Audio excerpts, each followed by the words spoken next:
영성의 클라이막스가 뭐냐면 기쁨이에요. 기쁨. 오늘 우리 찬양대가 우리 오늘 말씀과 아주 통하는 찬양을 해줬어요. 그리스도인의 영성의 최고의 클라이막스가 뭐라고요? 기쁨이라니까요. 진짜 믿음의 사람들은 기쁨이 넘치는 거예요. 진짜 신앙생활하면은 우리 삶에 기쁨이 넘치는 거예요. 오, 이 기쁨, 이 기쁨이 우리 속에서 막 샘솟듯이 솟아나는 거예요. 이게 진짜 신앙생활을 제대로 하고 있는 거예요. 오늘 보니까 기쁨이 넘친 표정이 아니에요. 여러분 표정이 뭔가 지금 근심거리를 가득 안고 삶에 지쳐있고 찌들어 있는 모습이에요. 뭐가 그렇게 힘듭니까? 뭐가 그렇게 우리를 힘들게 합니까? 이유가 있어요. 왜 이렇게 힘드냐 하면요, 너무나 우리가 많은 것을 그냥 버리지 못하고 불필요한 것들을 너무 많이 가지고 있어서 그것이 삶의 무게가 되는 거예요. 우리를 힘들게 하는 무게예요. 이 무더운 여름에 짐을 가득 짊어지고 가는 사람 힘들어요? 힘 안 들어요? 힘들지요. 근데 삶에 불필요한 것들을 가득 짊어지고 지금 힘들게 살아가는 모습이 여러분과 저의 모습인 것 같아요. 어떻게 해야 됩니까? 좀 불필요한 것들을 뭐라고요? 덜어내자는 거예요. 할렐루야. 불필요한 것들 좀 덜어내자고요. 왜 이렇게 불필요한 것들을 가득 끌어안고 힘들게 사냐고요. 불필요한 것들을 덜어내자니까요. 우리가 보세요. 육신적으로 우리 몸이 예전에는 덜어내는 것보다 어떻게든 막 가지려고 애썼어요. 그래서 제가 어렸을 때 목욕탕에, 또 제가 나이 어렸을 때 목욕탕에 가면은 나이 지극히 드신 분이 배가 이렇게 나와 있으면은 그게 그렇게 부러웠어요. 저분은 잘 먹고 사장님이구나. 옛날에 배 나오면은 무조건 사장님이었어요. 그래서 배가 이렇게 나오면은 잘 먹는 사장님으로 대우가 되셨어요. 근데 지금은 목욕탕에 가서 배가 이렇게 나와 있으면은 지금은 그건 꼴불견이에요. 지금은 자기 관리도 못하는 사람으로 그렇게 취급을 받는 거예요. 지금은 우리가 더덕더덕 살쪄 있는 것들을 어떻게든 요즘은 다이어트에서 뭐 해요? 빼려고 합니다. 빼려고. 살이 쪄서 몸이 이렇게 하면 무거워요. 힘들어요. 그래서 불필요한 살들을 빼내면은 아름다운 몸매가 나와요. 할렐루야. 꼭 필요한 몸매가 나온다는 말씀이에요. 영적인 삶에도 마찬가지요. 불필요한 것들을 가득 끌어안고 있으니까 우리 삶이 힘드는 거예요. 그러면 불필요한 것들을 뭐 하라고요? 덜어내자는 말씀이에요. 그 불필요한 게 뭐예요? 근심, 걱정, 염려 이런 것들을 다 덜어내자는 거예요. 내가 그거 근심, 걱정, 염려 끌어안고 있다고 해서 해결되는 거 아니잖아요. 쓸데없는 근심들을 가득 안고 쓸데없는 염려들을 가득 안고 그 근심과 염려의 짐을 가득 안고 인생을 힘들게 오늘 이런 것들을 다 주께 맡겨버리시고 우리 삶에 하나님께서 우리에게 주시는 뭐가 있느냐? 평안. 이 평안 속에는 기쁨이 있습니다. 평안 속에는 감사가 있습니다. 평안 속에는 행복이 있습니다. 할렐루야. 이 평안, 하나님이 주신 이 평안을 우리가 누려야 돼요. 하나님은 우리가 평안하기를 원하십니다. 그래서 성경에 보니까 요한복음 14장 27절에 보니까 평안을 너희에게 끼치노니 곧 나의 평안을 너희에게 주노라. 내가 너희에게 주는 것은 세상이 주는 것 같지 아니하리라. 너희는 마음에 근심하지도 말고 두려워하지도 말라. 우리 주님이 우리에게 평안 주시기를 원합니다.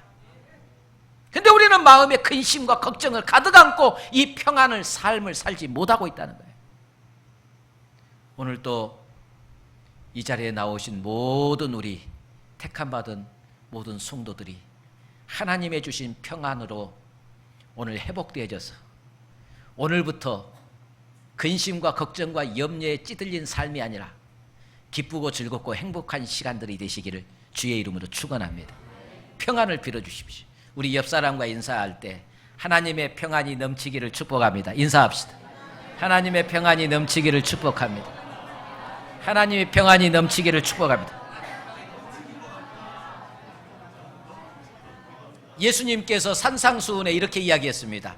화평케 하는 자는 복이 있나니 저가 하나님의 아들이라 일컬음을 받을 것이요.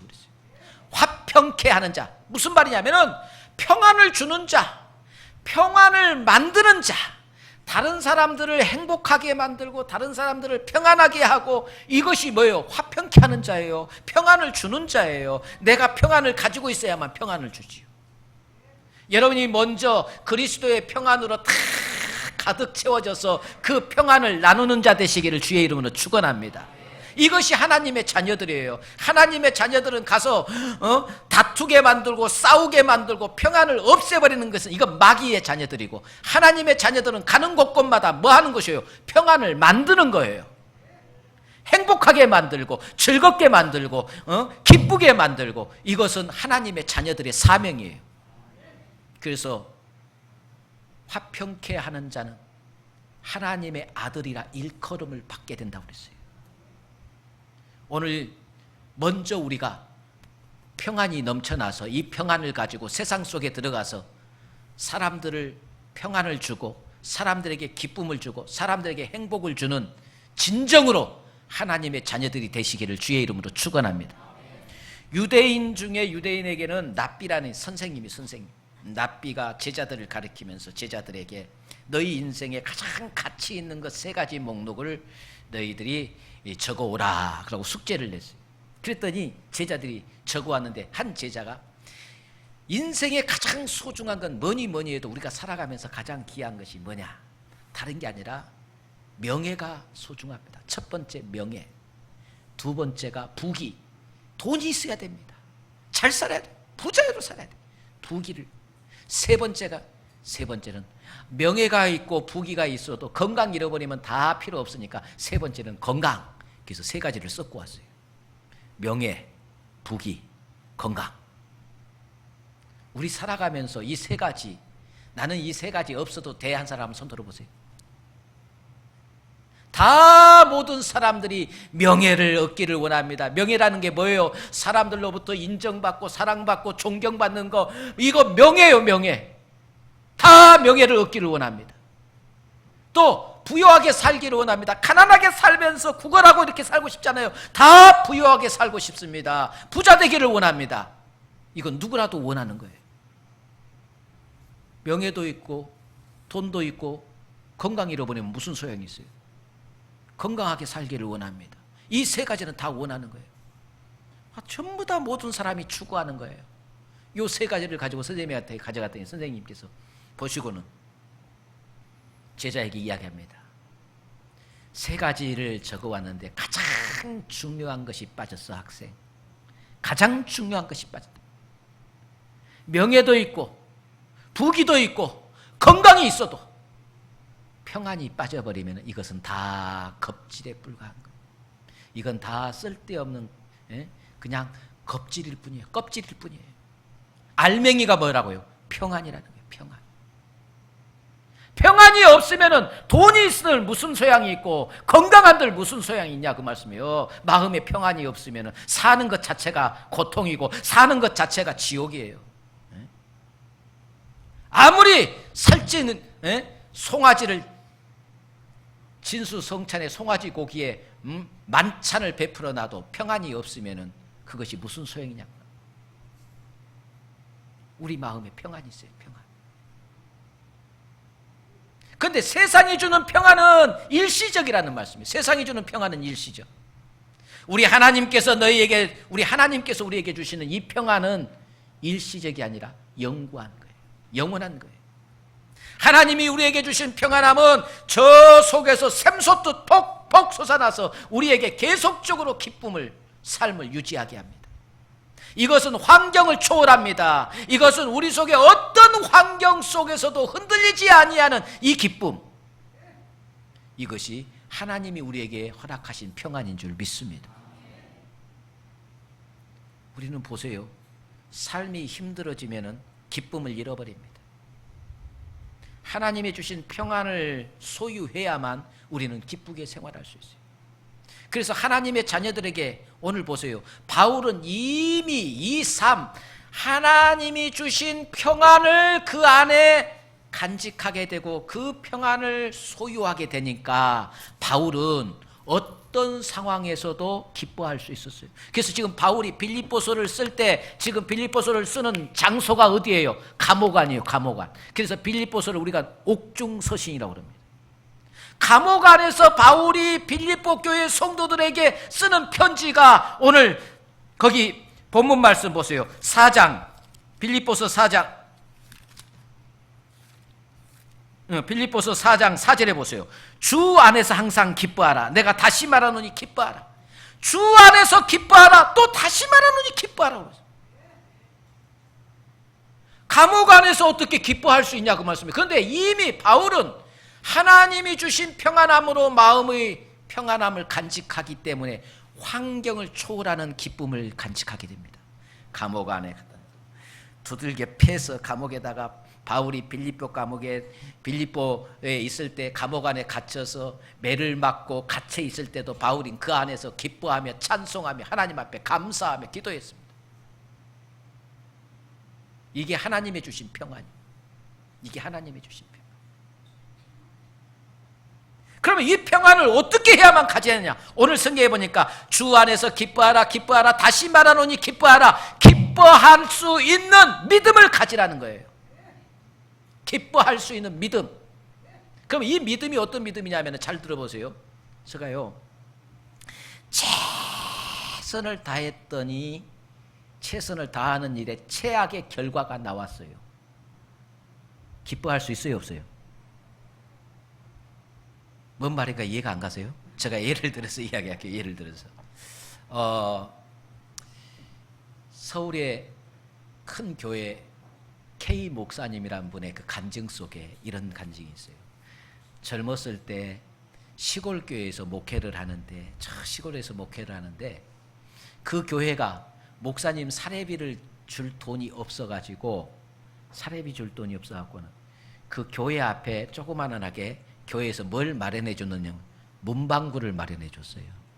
그래서 그 문방구에서 나온 수익금 가지고 생활하라고 문방구를 하나 교회에서 마련해 줬어요. 목사님은 생활비가 교회에서 나오지 않고 문방구를 해서 거기에서 나오는 이익금으로 생활하는 거예요. 그러니까 목사님이 새벽마다 기도하기를 뭐라고 기도하는 하나님 문방구가 잘 되게 하여 주시옵소서. 하나님 문방구에 애들이 많이 와서 많은 학생들이 이 문방구를 사용해서 문방구에 수입이 많이 생기게 하고 문방구가 잘 되게 해달라고 새벽마다 기도를 했는데 문방구가 망했어요.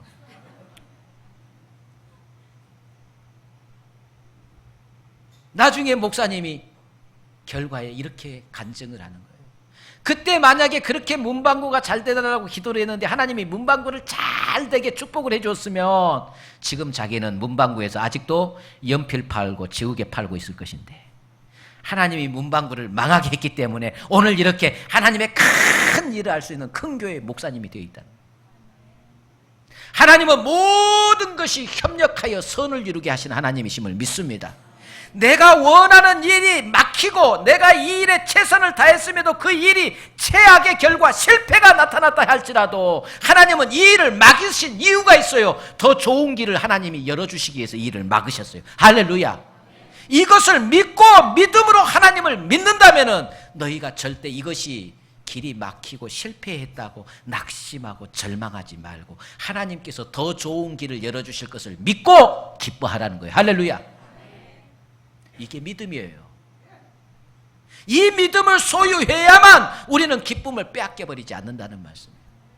근데 이 믿음이 없기 때문에 우리는 순간순간 일어나는 삶의 현장에서 내가 원하는 일이 일어나면 좋아하고 내가 원치 않는 일이 일어나면 죽을 상을 하고 막 못 살겠다고 그러고 죽겠다고 그럽니다. 그것은 하나님을 믿지 못하는, 이건 세상 사람들이 모두가 하는 거예요. 믿음의 사람들은요, 하나님을 믿기 때문에 어떤 환경에서도 하나님이 좋은 길로 인도하실 것을 믿기에 낙심하지 않습니다. 염려하지 않습니다. 걱정하지 않습니다. 두려워하지 않습니다. 그래서 이런 사람들을 일컬어서 뭐라 그래요? 세상이 감당할 수 없는 사람들. 환경으로도 그 어떤 것으로도 이 사람들을 낙심되게 해버릴 수 없어요. 이 사람을 절망에 빠뜨려 버릴 수가 없어요. 네? 언제나 하나님이 함께 하심을 믿고 기뻐. 이런 사람들을 세상이 감당할 수 없는 사람이라고. 이 기쁨이 있기를 주의 이름으로 축원합니다. 하나님을 믿으시기를 주의 이름으로 축원합니다. 이 믿음을 하나님 어떤 상황에서도 기쁨을 잃지 않는 믿음을 주시옵소서. 기도하시기를 주의 이름으로 축원합니다. 이 믿음을 소유해야 돼요. 이 믿음을 소유하지 않으면, 제가 일부 예배 때도 이야기했는데, 부끄러운 이야기 같으면 부끄러운 이야기를 이제는 해요. 예전에는 이야기 입덕방을 안 했지만 지금은 내 부끄러운 이야기를 해요. 제가 서울에서 목회하다가 여수로 단독 목회 처음 부임해서, 시골교회로 부임해서 가서 그곳에서 목회하면서 10년을 가까이 그곳에서 목회하면서 내 나름대로 보는 거는 마음에다가 꿈을 키웠어요. 그 꿈이 뭐냐면 개척을 해서 좀 큰 교회를 만들어 보고 싶은 그런 꿈을 가졌어요. 그래서 시골교회에 있으면서 그때 너무 가난한 삶이었기 때문에, 저희 아버지도 가난하고 다 가난해요. 개척을 하려면 돈이, 지금이야 개척하면은 노예에서 개척한 사람들한테 생활비도 해주고 그러지만 그때는 혼자서 다 해야 돼요. 누가 도와주는 사람은 없어요. 돈이 있어야 돼요. 그래서 그때 정말로 한 달에 그때 얼마 받았는 거는 45만 원 받았어요. 사례비 한 달에 45만 원. 45만 원 사례비 받은 거에서 11조 떼고 감사금 떼고 뭐 헌금 다 떼고 나면은 뭐 손에 잡힌 것도 없지만 그것 한 푼도 안 쓰고 다 적금했어요. 다 적금. 그렇게 해서 10년 동안 모은 것이, 놀라지 마세요, 2,500만 원을 모았어요. 2,500만 원. 그걸 쥐고 이제는 개척을 해야 되겠다. 그리고 개척의 품을 꿈고 개척을 하려고 했는데, 막상 개척하려고 보니까, 제가 여수에 있는데 여수 시내에다 개척을 하려고 보니까 또 제가 있는 교회 교인들이 그쪽으로 따라오고 뭐 어쩌고 또 그쪽에 있는 교회가 어려워질 것 같고 여러 가지 상황을 보면서 아예 여수하고 거리가 먼 곳으로 가버려야 되겠다 생각해서 전라북도 익산으로 갔어요. 익산에 가서 보니까 교회, 그 익산 시내 바로 옆에가 교회가 하나 났어요. 그래서 그 교회를 부임해 가서 그 교회를 보고 와서 부임해 가면서 이 얘기는 앞으로 시내가 될 것이고 앞으로 큰 교회를 할 수 있는 요지가 된다 생각해서 여기에다가 내가 내 인생을 여기에다 탁 걸고 한번 여기서 목회를 해야 되겠다. 그리고 그 교회 부임하자마자 2,500만 원, 10년 동안 모았던 2,500만 원 가지고 사택 짓고 교회 주변 정리하고 교회 환경 정리하고 한 푼도 없이 싹 교회에다가 헌금해서 다 썼어요. 그리고 1년 만에 쫓겨났어요. 쫓겨났다기보다는 그 교회의 상황이, 내가 그 교회를 뜰 수밖에 없는 상황이었어요. 그때 한번 생각해 보세요. 정말로 10년 동안 안 먹고 안 입고 모아서 개척하려고 모은 2,500만 원. 그거 익산에 가서 그 교회에다가 다 헌금하고, 거기서 이제 나는 여기서 내가 정말로 하나님 평생을 이 교회에서 한번 목회를 한번 해보겠습니다. 멋있게 한번 목회를 한번 해보겠습니다. 그리고 그 교회에다가 다 헌금하고 평생 있을 것처럼 준비를 하고 딱 했는데 1년 만에 그 교회에서 나올 때 사례비도 3개월 동안 못 받고 빈 털털을 10원짜리 하나 없이 그러고 그 교회에서 나왔어요. 그때 내가, 나는 주님을 위해서 최선을 다했는데 결과는 최악의 결과가 나왔어요. 결과는 최악의 결과. 목사이지만 하나님을 믿지만 그때는 내가 정말로 낙심이 되어버리고 절망 가운데 빠뜨려. 내가 오늘 이 설교를 여러분에게 전하면서 여러분이 최선을 다했지만 최악의 결과가 나타났을 때 과연 기뻐할 수 있겠느냐? 내가 해보니까 안 되더라고.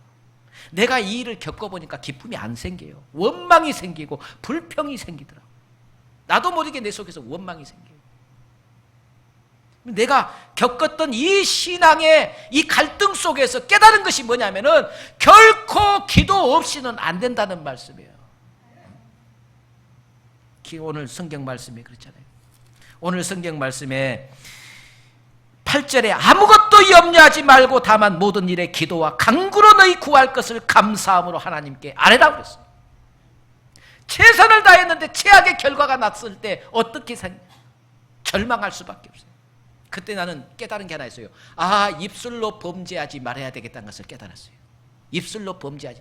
최선을 다했는데 최악의 결과가 나왔을 때 우리는 나도 모르게 입술로 범죄하게 되죠. 원망이 나오고 불평이 나오고 그러게 돼요.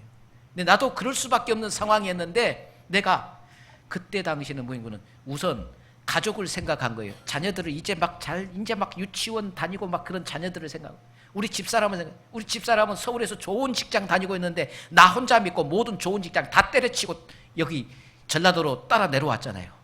지금 이 상황에서 10년 동안 나만 바라보고 안 먹고 다 적금했다가 그것 한순간에 다 날리고 1년도 안 돼서 거지가 돼서 내려오려고 할 때, 그때 내가 비참하지만은 나보다 내 집사람이 더 절망할 것 같아서 내가 입술로 범죄하지 말고 위로를 주자. 하나님은 좋으신 하나님이에요. 반드시 좋은 길을 예비해 놓았어. 낙심하지 맙시다. 하나님은 더 좋은 길을, 하나님이 푸른 초장 잔잔한 물가를 저기 예비해 놓고 그곳으로 양들을 인도해 갈 때 가시밭길을 거치고 자갈길을 거치고 이런 험한 길을 건너서 그 땅에 인도하신 하나님이요. 지금 하나님이 푸른 초장 잔잔한 물가로 인도하기 위해서 지금 잠시 가시밭길 돌짝길을 우리에게 걷게 하신 하나님이시오. 낙심하지 말자. 하나님은 반드시 축복을 예비해 놓으셨다. 그리고 내가 우리 집사람을 위로했어요. 근데 입술로 내가 시인하는 대로 그대로 이루어져요. 하나님. 할렐루야. 최선을 다했는데 최악의 결과가 나왔을 때 우리는 절망하게 되고 입술로 범죄하게 되죠. 깨달은 것은 내가 목사지만 절망이 나오더라니까요. 내가 목사지만 탄식이 나와요. 방법이 뭐냐? 오늘 바울이 이야기잖아요. 방법은 이거예요. 아무것도 염려하지 말고 다만 모든 일에 기도. 하나님, 내가 절망할 수밖에 없는 환경인데 이 환경에서 나를 절망하지 않게 하시고 낙심하지 않게 하시고 두려워하지 않게 하시고 염려하지 않게 하시고 감사할 수 있는 믿음 주시옵소서. 기도하시라 그 말씀이에요. 기도. 사람이기 때문에 우리의 믿음이 항상 은혜 충만한 건 아니에요. 은혜가 충만할 때는 어떤 환경도 다 이겨낼 것 같지만 막상 시련, 환난 가운데 놓여 있을 때는 그 믿음까지도 힘을 잃어버리고 절망 가운데, 좌절 가운데 빠질 때가 있다는 말씀. 그러기에 기도를 쉬어서는 안 돼요. 절대적으로 감사할 수 없는 환경에서 감사할 수 있는 믿음을 달라고 기도하시기를 주의 이름으로 축원합니다. 감사만 회복되어지면 우리는 기쁨을, 어떤 환경 속에서도 기쁨을 빼앗겨버리지 아니하고 평안을 계속 유지할 수 있는 줄 믿습니다. 감사요, 감사. 감사를 어떻게든 이걸 회복해야 돼. 근데 우리 삶 속에 하나님은 우리에게 이미 평안을 주시고 우리 믿는 모든 하나님의 자녀들이 평안하게 살기를 원하는데 우리 속에 평안이 깨져버렸어요. 이유는 뭐냐면 하나님과의 관계의 신뢰, 믿음을 잃어버려서 우선 평안이 깨졌고, 그 다음에 사람과 사람 사이에 믿음이 깨져서 신뢰가 깨져서 평안을 잃어버렸어요. 관계 중요한. 그래서 오늘 바울은 5절에 너희 관용을 모든 사람에게 알게 하라. 주께서 가까우시느니라. 너희 관용. 되게 우리 삶을 보면 거꾸로 살아요. 거꾸로. 잘못 사는 것이 거꾸로 사는 거예요. 잘 보세요. 우리 보면은 인간관계를 보면 인간관계가 깊어갈수록 다 소중한 사람이고 깊어가는 사람일수록 잘해야 돼요? 잘못해야 돼요? 잘해야 돼요. 근데 우리 거꾸로 살아요. 가만히 한번 보세요. 가끔 한번 보는 사람, 또 어떤 일로 가끔 만나는 사람, 어떤 가끔 만나고 가끔 보는 사람한테는 그렇게 잘하고 그렇게 예의 바르게 잘하는데 정말로 깊은 관계 속에서 꼭 필요한 사람이고 소중한 사람한테 우리는 함부로 하는 경우들이 많이 있어요.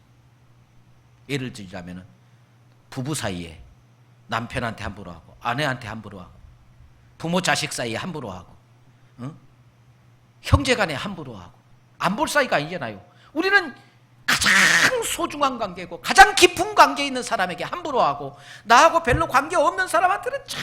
그래서 밖에 나가면은 호인이라는 말 듣고 집에 오면은 아주 악한 사람으로.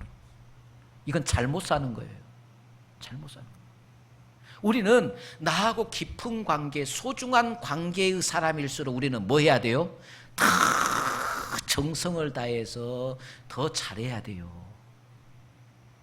근데 지금 거꾸로 산다니까요. 함부로 해서 보세요. 안 볼 사람 아니에요. 나하고 깊은 관계. 부부가 안 볼 사람 아니잖아요. 부부관계가 틀어지고 상처받고 마음 틀어져 보세요. 삶에 기쁨이 있어요, 없어요? 없죠. 평안이 있어요, 없어요? 없죠. 관계가 틀어지니까 평안이 사라져버리는 거예요. 그러므로 나하고 깊은 관계, 나하고 친밀한 관계, 항상 소중한 관계의 사람일수록 뭐가 돼야 돼요? 서로 관계가 아름다워져야 돼. 평안해야 돼. 관계가 서로 좋아야 돼. 그래야만 내 마음의 평안을 잃어버리지 않아요. 그러려면은 몇 가지 중요한 것이 있습니다. 차이에 대한 인식이 필요합니다. 차이.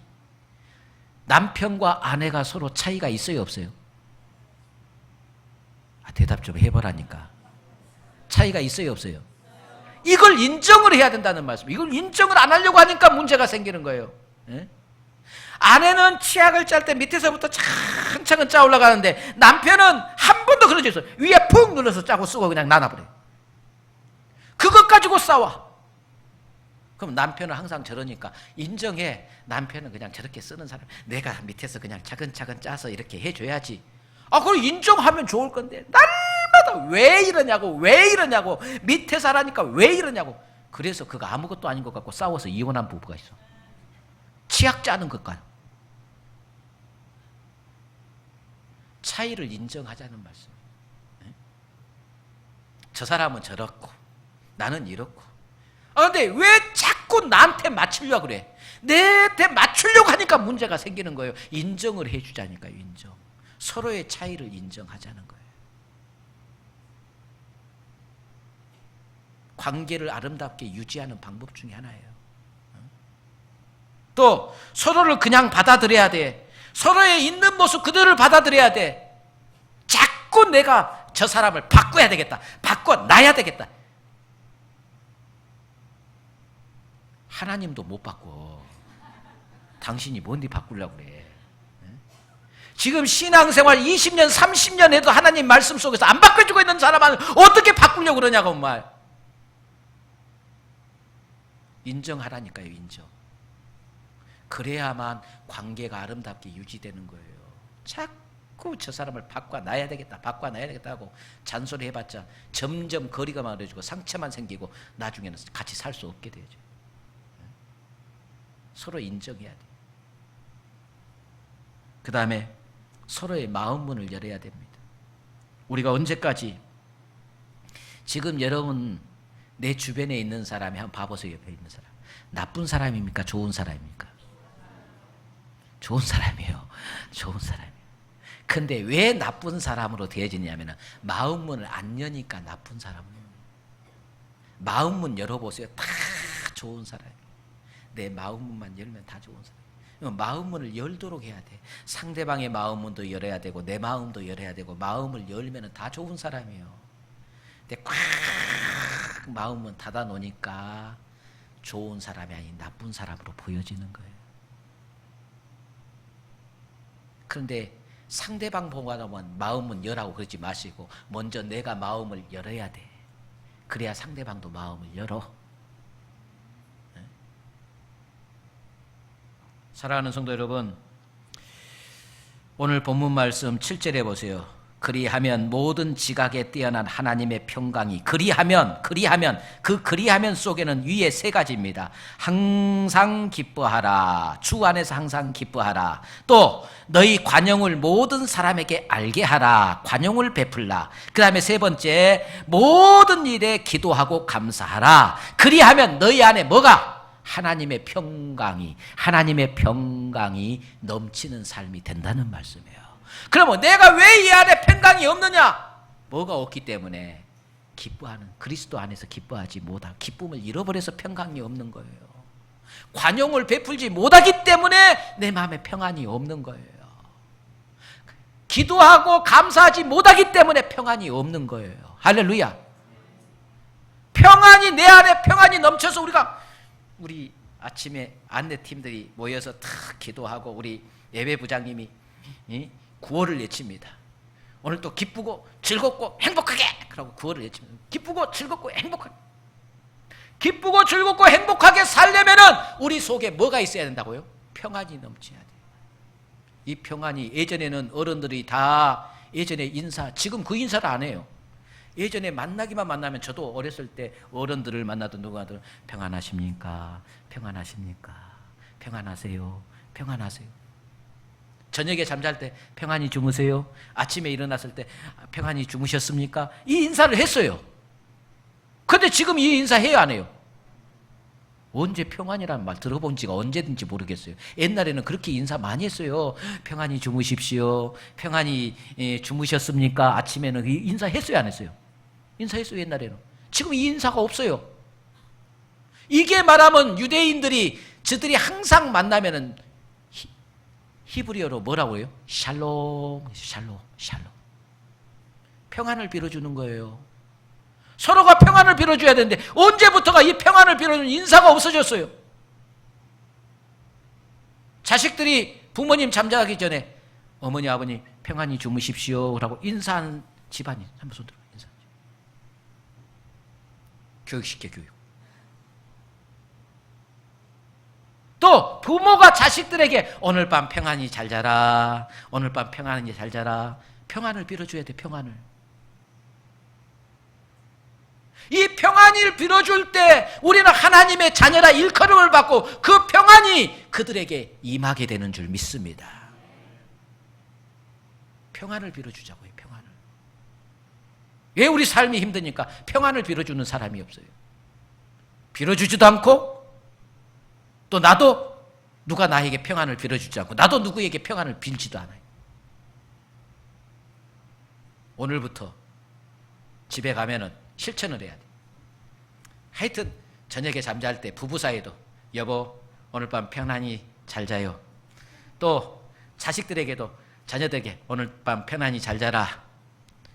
전부 평안을 빌어주시기를 주의 이름으로 축원합니다. 실천하세요. 그 평안이 그대로 임하는 줄 믿습니다. 신앙인들은 아까 그랬잖아요. 기쁨의 최고의 클라이막스가 뭐라고요? 우리 신앙인의 최고의 클라이막스가 뭐라고요? 기쁨. 기쁨. 예수 믿는 사람들은 기쁨이 있어야 돼. 예수 믿는 사람은 뭐가 이렇게 좋아서 맨날 하하 저렇게 웃고 다닐까? 에? 속 없는 사람처럼 왜 저렇게 웃고 다닐까? 그게 뭐예요? 성령 안에서 누리는 평안인 줄 믿습니다. 성령 안에서 누리는 평안. 상황이 어떠할지라도 어떤 상황 속에서도 기뻐할 수 있는 이 평안의 축복이 여러분과 저에게 오늘 충만하게 임하시기를 주님의 이름으로 축원합니다. 기도하겠습니다.